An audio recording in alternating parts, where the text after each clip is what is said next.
This lesson is called 9-6, writing the equation of a perpendicular bisector.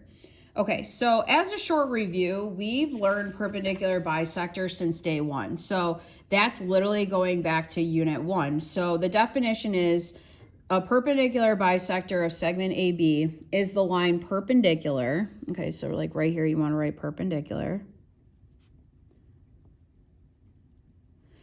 to AB and passes through the midpoint of AB. Okay, so down here I kind of drew a couple pictures for you guys. So there's a big difference between being perpendicular, being an individual bisector, and then doing both. Okay, so being perpendicular just means that two lines intersect to form 90-degree angles. Okay, it doesn't mean anything's being cut in half.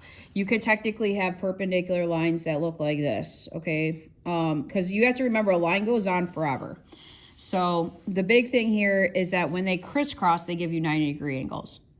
So a bisector, like say for example, this line right here is a bisector. What that's doing is it's not forming right angles, it's just cutting the segment AB in half so that AD and DB are congruent. So you could have an angle bisector as well. This ray right here would be an angle bisector where it's cutting the whole angle into two congruent angles. So when you put the two together, that's when we get a perpendicular bisector. So this line ZW is what you would call a perpendicular bisector because it's intersecting through the midpoint of XY. So it's cutting this in half. So like XM is congruent to MY, and it's also forming 90-degree angles. So we haven't done a construction in a while, but like we constructed this in the beginning of the year. Like if I told you guys use a compass and ruler to pretty much construct a perpendicular bisector of AB, that's our most basic construction. That's when you take your compass, okay, you go a little bit more than halfway, and then you go like this, draw an arc, okay, make sure you go a little long, you know what I mean? And then you flip it, you go this way, and then you take your ruler and you draw a line. And make sure it goes through both points. Okay, so this line right here, that is what you call your perpendicular bisector because technically it's cutting this at a right angle and it's cutting this in half equal. You don't have to write those three things in there, but that's what it does, okay?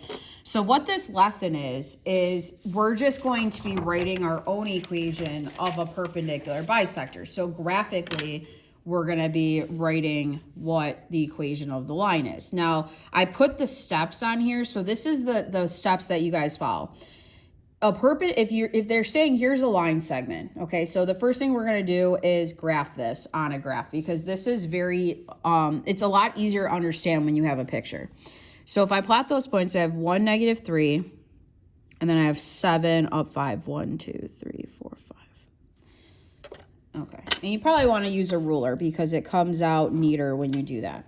Okay, so here's my segment, okay? If I want to construct the perpendicular bisector, or like write the equation of it, this is what my answer is going to look like. It's going to be a line that cuts through that in half at a right angle, okay? So the first thing you got to do is you got to figure out what is the midpoint of this segment, okay? So you got to find the middle point. Now, if it's horizontal or vertical, you might be able to find it very fast without the midpoint formula, but for right now, we're just going to kind of practice working it all out. So midpoint, as you guys remember from like 2 lessons ago, the formula for it is x1 plus x2 and divide by 2. And then we have y1 plus y2 all over 2. Okay, so you add the two x coordinates together. So 1 plus 7 in any order. Okay, divide by 2. And then -3 plus 5, and then divide by 2. So you would get 8 over 2 or 4, and then you would get, let's see, that would be 2 over 2 or 1. So if you plot 4, 1, here's your midpoint right there, okay? So that's going to be the point that it passes through. That's going to be what you use as your x1, y1. So then the second thing you have to do is identify your slope. Like, what is the slope of this segment? So again, you can try counting rise over run, or you can do your slope formula. So the slope formula would be y2 minus y1 all over x2 minus x1. And you don't have to write the formulas out every single time. I'm just doing that for you guys right now. Okay, so that's going to end up being 5 minus a negative 3 all over 7 minus 1. So you get 8 over 6 or 4/3. Okay, so that's the slope of this line. So if we want it to be perpendicular to it, we want the negative reciprocal slope to that. So we want the perpendicular slope. So that means the slope that I'm going to use is not 4/3. It's going to be negative 3/4. Okay, this is my m. This is going to be my x1, y1 that I put into my formula. Okay, so the last step of this problem is to just write me the equation of the line. So you're going to have, right, and the point slope formula, write that one out again for you. So it's y minus y1 is equal to m times x minus x1. So you're going to have y minus your y1 is equal to your m, which is negative 3/4 times x minus your x up here, which is 4. So then from there, it's just simplify and put it in standard form. So y minus 1 is, you would get negative 3/4 x. This ends up being negative times a negative is positive. 4 divided by 4 gives you 1, so you end up getting plus 3. And then you would add 1 on both sides. So your answer is y is equal to negative 3/4 x plus 4. Now again, use the graph to your advantage. So graph this and see, does it look like it cuts that segment in half at a right angle? So my y-intercept, if I go back up here, is at a 4. So, and then I have a negative 3, so down 3, right 4. Down 3, right 4. And right... if I graph that,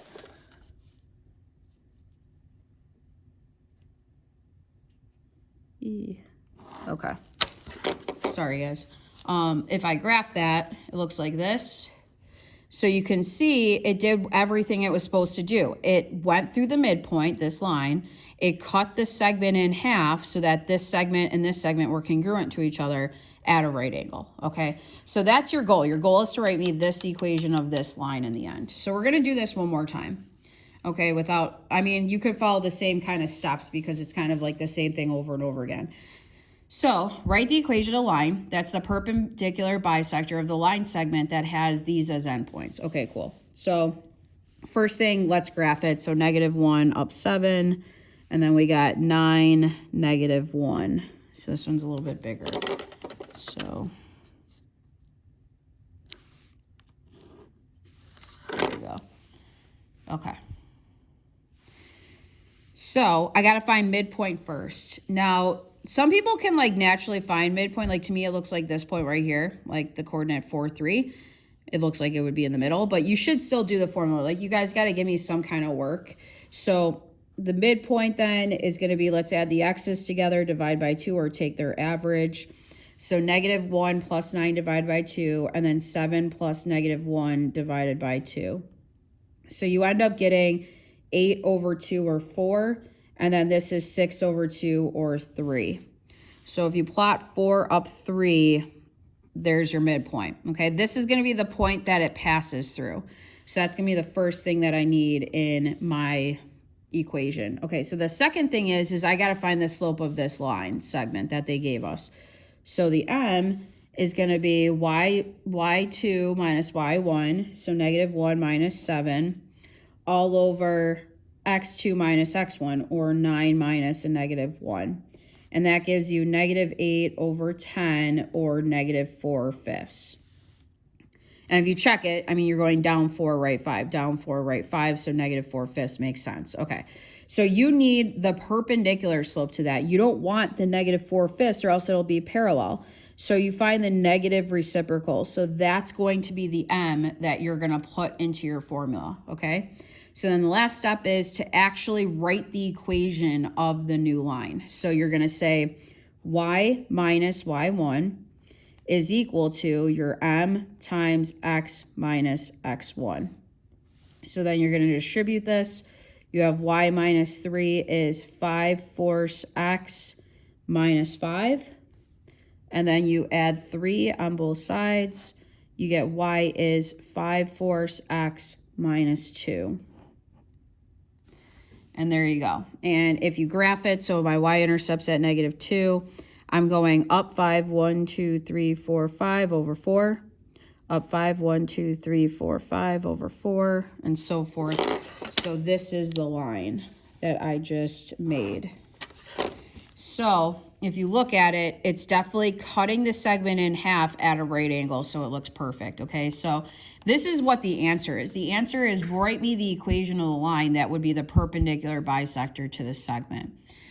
Okay, so this is probably the hardest lesson we've had so far. So really try the homework on this one. Check over your answers online and see if you get it right, okay? Thanks, guys.